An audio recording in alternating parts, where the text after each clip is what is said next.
Blackboard Kitchen today. We are at the kitchen counter with my dear friend, Nicki Post. She's been visiting me for the last 9 years. 9 days. 9 days, slightly less than 9 years.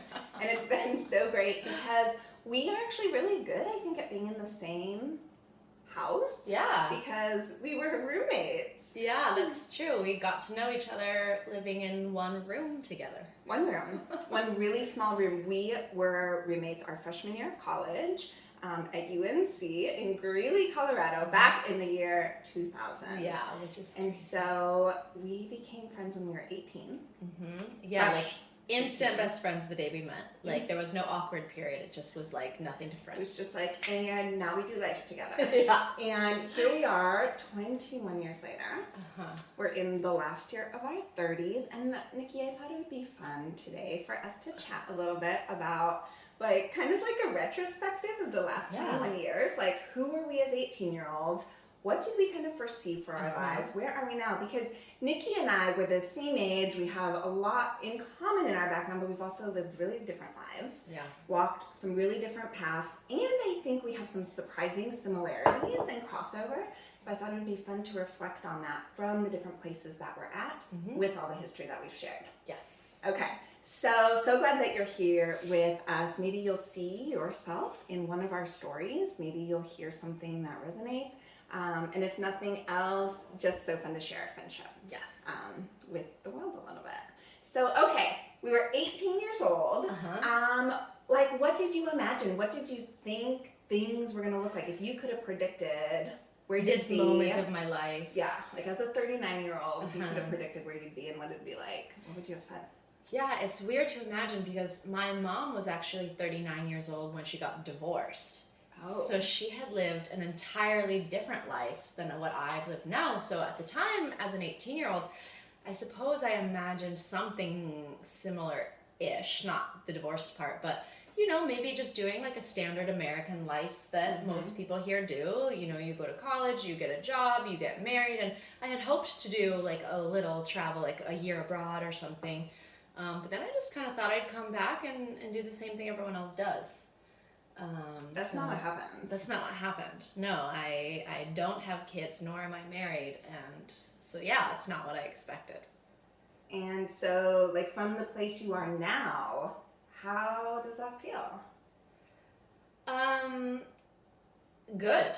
Yeah. I am not a person who has ever really had age anxiety. I know a lot of people have age anxiety when they turn 25, when they turn 30, when there's these big hurdles that they have to go through, and we have one coming up next summer, which is 40, and I suppose like the number 40 doesn't scare me, but it makes me pause, like, wow, 40. Yeah. And I think as a woman that means more, or as a uterus bearing person that means more, because you're like, if you want kids, that sort of changes the timeline a little.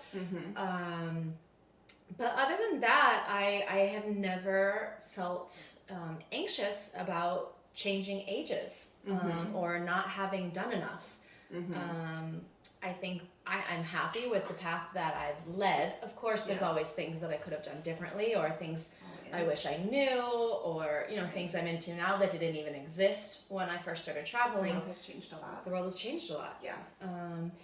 So I feel like pretty good about where I am as a 39-year-old. Yeah. It's interesting for me, like, I don't know if it was like this for you, but 29 was a bigger deal for me than 30. But I actually don't feel the same anxiety around 39. When I was 29, I was starting to feel like some major pressure and anxiety about like, get it together, like you should have it together now, you should know what's next. But like when I was 29, I didn't know what was next, and there were a lot of pieces that I felt like were really up in the air, and that caused anxiety for me. But I'm surprised at how little anxiety I feel now. Like being a 39-year-old approaching 40, I feel so calm and just kind of a sense of like contentment. I wonder if some of that has to do with the fact that you do live in a society that values marriage and children, and you've sort of checked off those boxes. So like you're not feeling as much pressure from society to do more. Yeah. I don't know if that's related. Because I know for myself, like, I have lived abroad pretty much since I was 21 or even 20. But so like for like 18 years or something, but there have been a couple of years within that time where I've come back, and as soon as I come back, I start feeling those pressures. Like, I need to get married, I need to have kids, I'm behind, like, the only people I'm relating to are much younger than me, because everyone my age has like moved forward in their career, and I don't have that same kind of career. And I do feel those pressures. But as soon as I leave the country again, you don't feel them. I don't feel them, because everyone's just sort of existing. And it might be partly because, like, I'm not fully in that other culture, so I'm not fully feeling the pressures as well. And that could be related, but I don't feel those pressures as much as when I'm in here. And also because the people who I'm friends with and the people I meet when I'm abroad are in very similar situations to me. Right. Like, they're my age, they're not married, they don't have kids, and we lead very full, happy lives. And so it's just not... It's just not part of your story right now. Yeah, and we don't have friends who are having kids, because we just met as adults, as single, childless people. Right. So yeah, it's a totally different pressure. Yeah, the pressure definitely does exist. I mean, when I was 18, for me, like, the pressure was really around, I didn't really feel like marriage pressure so much, but I did feel like, make something good of yourself. Which I think is a pressure that is really tied to capitalistic society, like existing within the world in which we do exist. And that is definitely something that I've struggled with and dealt with and worked with. For me, when I was 18, I did feel that pressure, and I think I had no idea what would come next. Through my 20s, I didn't really want kids. I was like, actually, for a while, like, very much like, I'm not going to have children. That is not something that I want for my life. And then, almost kind of like embarrassed to admit it, but because it feels just like so biological and so base, but like, I turned 30 and all of a sudden, I wanted kids. I didn't want kids. I like needed children. Like, I would see women with children or families, and it was like, give me that. Yeah, you know, I went through the exact same thing. Even though I was single, like, I would see babies and just be like, I want that in me. But were you in America then?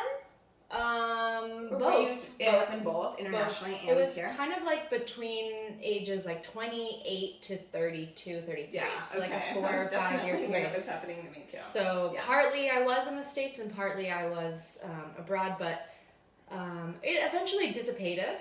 Yeah. But there was like you don't several. Feel that anymore. No, I know intellectually, like, if it happens, I would like to have kids.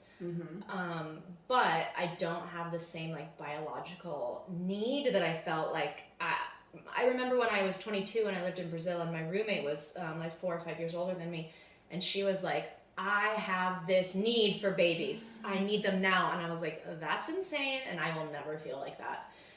And then several years later, when I became that age, I was like, I need babies and I need them now. Yeah. I remember that, both of those exact feelings as well. And so I was able to get pregnant, and I'm so grateful for that. Of course, I've got the 2 kids now, and it's interesting to me to look back on that, because now I'm so glad. Of course. I'm so glad that I was in a place where I was able to have children, and I was able to do it safely and with good support, you know, that I had the privilege to bear children in the time in which my body was wanting that. But I definitely, you know, I think sometimes the childless women can get so maligned in our culture. And I mean, you, for example, like, your life is so rich. It's so good. And I think you being here this week, you're like, oh.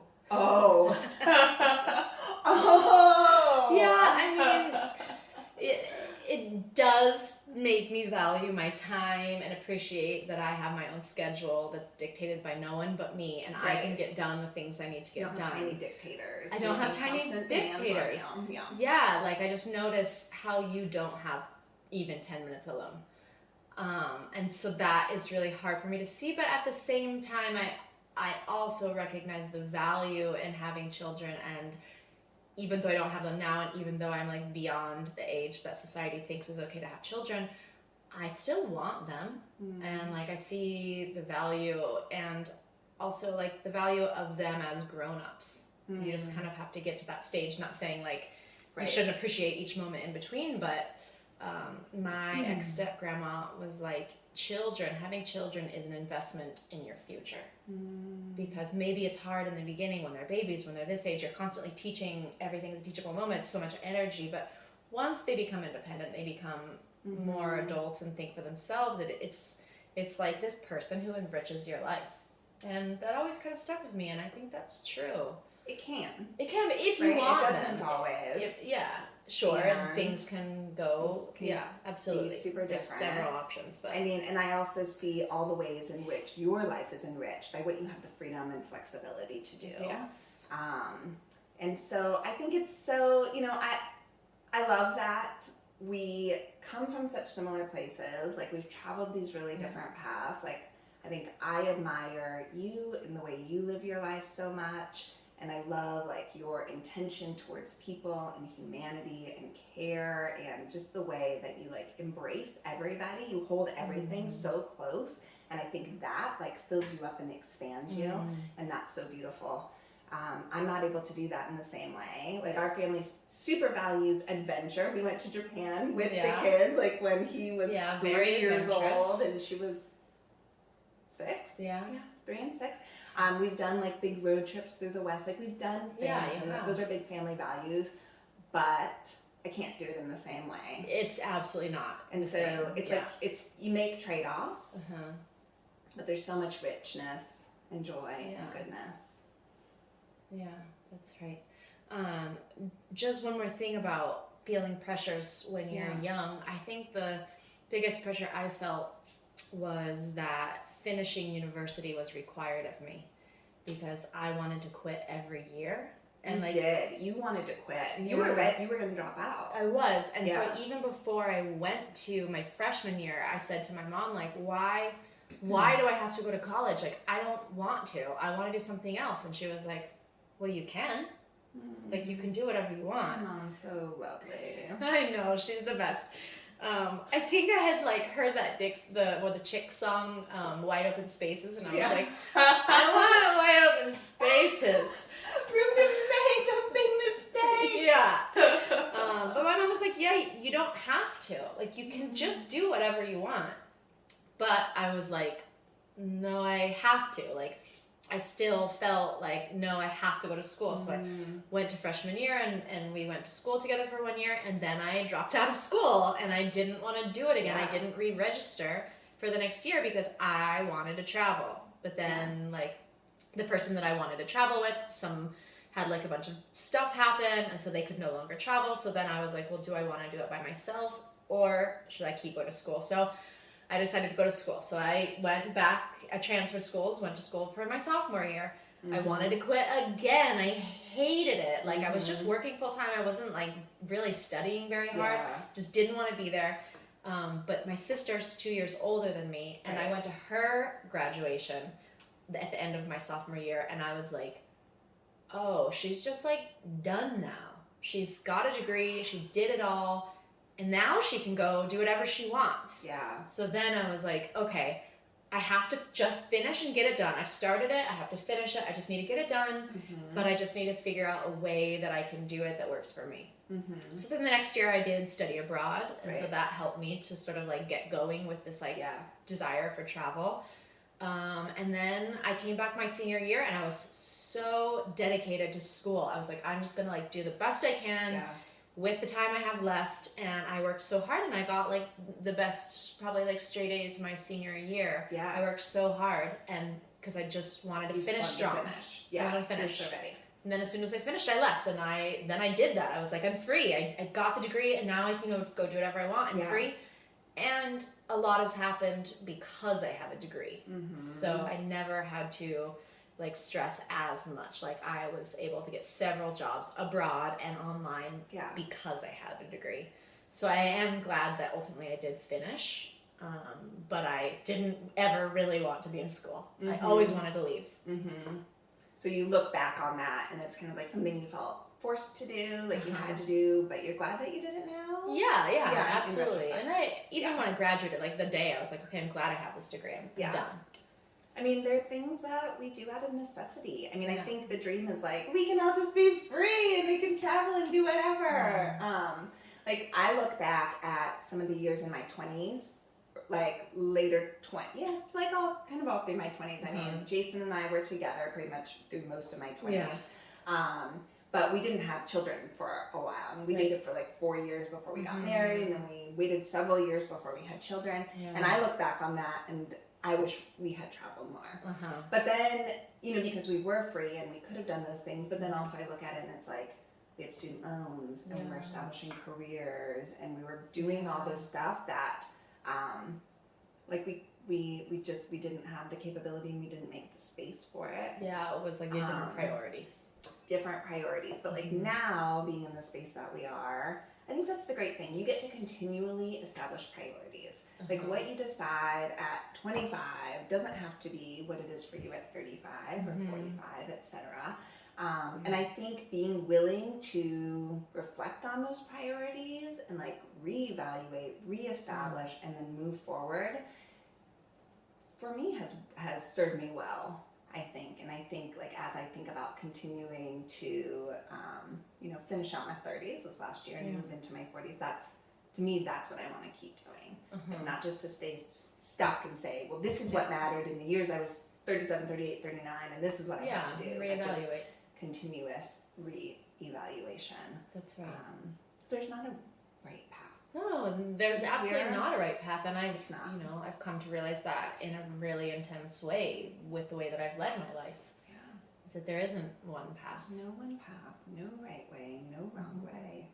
We live the best we can. Yeah. In the times that we're in. Yeah, and with the resources that we have, and have gratitude for what we have. Yeah, absolutely. I'm grateful for you.